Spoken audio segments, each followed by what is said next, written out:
पिछले 4 महीने से भारत और चीन के बीच में तनाव चल रहा है, खासतौर से पूर्वी लद्दाख में लाइन ऑफ एक्चुअल कंट्रोल पर। और इसके लिए भारतीय सेना ने अब अपनी जो विंटर स्टॉकिंग्स है वो शुरू कर दी है, क्योंकि सर्दी का मौसम आने वाला है।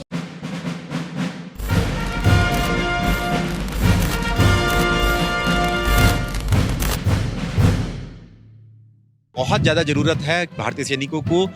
जो विंटर्स के समय यानी सर्दियों के समय में उनको चाहे उनके स्पेशल क्लोथिंग्स हो, राशन हो, तेल हो, ये सब चीज़ों की ज़रूरत होती है। ख़ासतौर से उनके बैरिक्स भी ज़रूरत होती है। और क्योंकि हालांकि भारतीय सेना की पूरी एक डिवीजन यानी कि करीब 20,000 सैनिक हमेशा से ही वहाँ पर तैनात रहते हैं, पूर्वी लद्दाख से सटी हुई 826 किलोमीटर लंबी जो लाइन ऑफ एक्चुअल कंट्रोल है। लेकिन अब परिस्थितियाँ इसलिए बदल गई हैं क्योंकि मई के महीने से वहाँ पर एक एक्स्ट्रा कोर यानी कि कम से कम 40 से 50,000 सैनिक अब वहाँ पर तैनात है। इसलिए भारतीय सेना को कम से कम 2 से ढाई गुना ज़्यादा राशन जो है स्टॉकिंग करना पड़ेगा। राशन क्या, इसके साथ साथ जो विंटर क्लोथिंग्स हैं, बूट्स हैं, जैकेट्स हैं, और ये क्लोथिंग्स भी ऐसी होंगी कि जो कि -40 डिग्री तक सहन कर सके, क्योंकि जिन इलाकों में पूर्वी लद्दाख से सटी हुई चीन सीमा है वहाँ पर जो 16-17 हज़ार फीट की ऊंचाई है वहाँ पर, और उसके साथ साथ जो सर्दियों के मौसम में नवंबर, दिसंबर, जनवरी में वहाँ पर -40 डिग्री तक टेम्परेचर चला जाता है, सर्द हवाएं वहाँ पर चलती हैं। इसीलिए बेहद जरूरी है कि इस तरह की स्टॉकिंग्स की जाए। एबीपी न्यूज़ को जो जानकारी मिली है उसके मुताबिक जो भारतीय सेना की जो उत्तरी कमान है उधमपुर में, उसकी जो ऑप्स लॉजिस्टिक डिपार्टमेंट है उसने ये विंटर स्टॉकिंग शुरू कर दी है, जो लेह स्थित जो 14वीं कोर है उसके साथ मिलकर, फायर एंड फ्यूरी के साथ मिलकर। और इसके लिए कोशिश यही की जा रही है कि जल्द से जल्द वहाँ पर सारा स्टॉक जो है पूर्वी लद्दाख में पहुँचा दिया जाए, क्योंकि सर्दियों के मौसम में यहाँ लद्दाख में मौसम भी खराब रहता है, जिसके चलते जो एयर ऑपरेशंस हैं यानी कि जो वायुसेना के जो हेलीकॉप्टर्स हैं या एयरक्राफ्ट हैं, मिलिट्री एयरक्राफ्ट हैं, जिनसे सामान लाया जा सकता है और फिर बॉर्डर पर भेजा जा सकता है, वो भी काफ़ी कम हो जाते हैं। इसीलिए विंटर स्टॉकिंग्स की जा रही है भारतीय सेना द्वारा, ताकि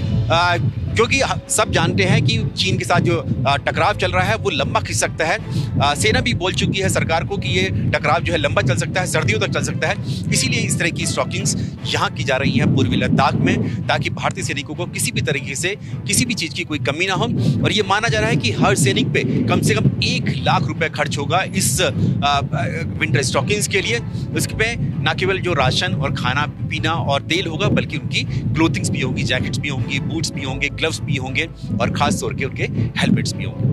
थल सेना प्रमुख जनरल MM नरवणे जब लेह लद्दाख के दौरे पर आए तो उन्होंने लेह स्थित 14वीं कोर में जो सेना के बड़े कमांडर्स हैं, चाहे फिर वो लेह स्थित कोर कमांडर हो या फिर उत्तरी कमान के कमांडर, उनके साथ जो तैयारियों का जायजा तो लिया ही, साथ ही इस बात का जायजा भी लिया कि सैनिक जो कि लाइन ऑफ एक्चुअल कंट्रोल पर तैनात हैं, जो कि चीन का सामना कर रहे हैं, उनके लिए क्या तैयारी की गई है, क्योंकि उनका इंतजाम किस तरह का किया गया है, यानी कि उनके लिए लॉजिस्टिक और इंफ्रास्ट्रक्चर का क्या इंतजाम किया गया है। इस पर खास तौर से थल सेना प्रमुख ने ध्यान दिया, क्योंकि जो LAC का जो इलाका है जहां पर चीन सीमा है, जहां पर भारतीय सैनिक पिछले 4 महीने से डटे हुए हैं चीन के सामने,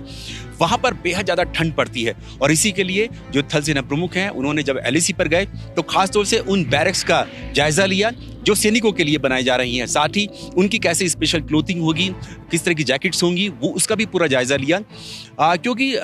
भारतीय सेना की पूरी एक टीम जैसे कि जानते ही हैं, जिसमें करीब 20,000 सैनिक होते हैं त्रिशूल डिवीजन के, वो तो हमेशा तैनात रहते ही हैं पूर्वी लद्दाख में। लेकिन अब जब तनाव चीन के साथ चल रहा है पिछले 4 महीने से यानी कि मई के महीने से, तब बेहद जरूरी है कि जो दूसरे जो सैनिक आए हैं, अतिरिक्त सैनिक जो आए हैं, 40-50 हज़ार सैनिक जो कुल मिलाकर हैं, यानी कि 2.5 से 3 गुना ज़्यादा जो सैनिक आए हैं, उनके लिए किस तरह का इंतजाम किया जाएगा, उनका इंतजाम कैसे किया जाएगा, इस सब के बारे में ही थल सेना प्रमुख ने अपने लेह लद्दाख के दौरे के दौरान पूरी तरह से समीक्षा की थी।